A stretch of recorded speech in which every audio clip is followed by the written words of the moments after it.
Uh, oops. Whoa. Hey ho. So these are all the slides I didn't show you. So again, our judiciary has a power of concrete judicial review. Um, the president nominates, Congress confirms. It's a lifetime appointment. The executive is indirectly elected, the head of state and government. Um, there are various obstacles. The Congress holds the president's purse strings, drafts legislation, so Congress is the dominant branch, can remove presidents and judges, has the power to overturn decisions by the Supreme Court. Here are some features of our electoral system. Sorry. And yeah, if this was live, I probably would have caught on. So here's where I wanted to go, which is the party system. It's like the British system in that it's an SMD plurality system, and hey, lo and behold, what do you get? You get two big ones. So the big ones in our case are obviously the Democrats and Republicans. I probably don't have to go over them in great detail. The Democrats are socially, well, what we call liberal, which isn't really a political. They're much more social democrats from that perspective. They believe in higher welfare spending. Their base is in the minorities, cities, labor, and working women.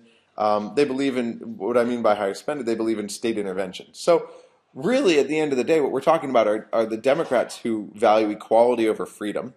Okay, so trying to level the playing field more than giving everyone individual freedoms, versus the Republicans who value freedom over equality. They tend to be economic and moral conservatives, in our use of the term, based in the rural areas. They tend to be wealthier, evangelical. But really, this is a simple way to think about it. Democrats value equality over freedom, although not nearly to the extent that the Europeans do, because we are a liberal system. Hence, our social spending is significantly lower than in the other advanced democracies. And then the Republicans value freedom over equality. And perhaps it's this balance that helps keep us a more liberal state. Although both sides generally support quite liberal policies relative to other advanced democracies. In terms of third parties, they've got a hard fight. They are rarely incumbents. Incumbents are the ones who get more media attention. They get better recognition. Incumbents are the ones who can change the voting districts and the voting laws to favor themselves and others like them. And so these third parties generally lose.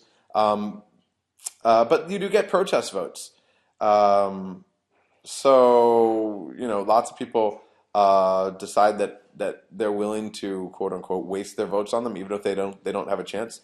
They're trying to send a message to Democrats and Republicans, and hope that this sinks in a bit and can change their agenda. In terms of a quick question, the Brits, when you think about it, they've also got this SMD plurality system, but they've got the growth of certain parties. What would it take for us to get a new party like the Scottish National Party, given this equation? So think. Pause. I'll hit the little pause button for a second and think about this. What would it take for us to get a new third party like the Scottish National Party? Unpause. Well, you could think of a bunch of things. I mean, a couple things that occurred to me are that, look, we're talking about geographical concentration of this potential rival identity. And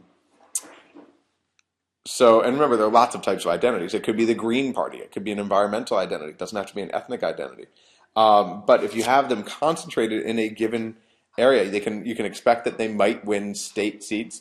And then from there, they might actually win national seats. They wouldn't have a lot of national seats if they're concentrated maybe in one state, but they could get a senator, maybe two senators, right? It could be an ethnic party, perhaps Hispanic-based party in say, New Mexico or Florida.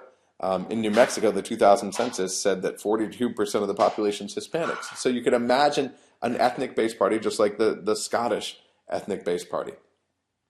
It's a little bit harder in the U.S. because we model ourselves as multi-ethnic. But again, if you have a concentration of these sort of identities, and you can imagine how a major industrial disaster, for example, like on the lines of Fukushima in Japan, where you had those nuclear reactors, you can imagine how that could spur very localized movement that could lead to a third party there, and perhaps it could expand outward somehow through shrewd politics. So the last thing that I want to touch on before we and the U.S. section is civil society. And civil society is generally quite engaged in the United States. These are networks of civic activism, people who get involved in community affairs. There are various types of civil society, and these range from the standard lobbyists, the gas and coal companies, all the way to human rights organizations, to, for example, soccer teams and art clubs and chess clubs at UMBC and all that kind of thing. Hey, Maya, can you give that phone to Anya and tell her that Mama was calling? Go tell her to call Mama back.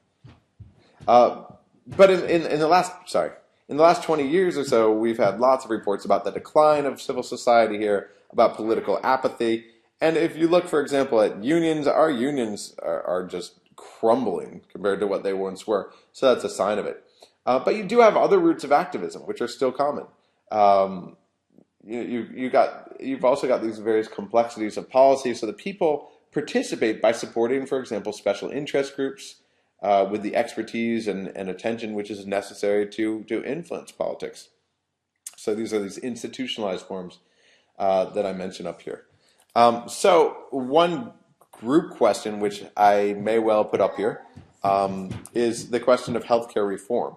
And I want you to think about various aspects of the political system, everything from parties to political culture, and think about how we might expect to see differences in the process of healthcare reform in the U.S. and the U.K., assuming that we're starting from the same. Let's say that the U.K. is starting from a healthcare system a lot like ours. And think about the institutions and cultures and how they might influence the evolution of the healthcare policy. Think about courts. Think about civil society. Think about individual politics. Think about the party system, how that influences how this might play out, if I put this discussion question up. So that's it for the United States. On we go to France.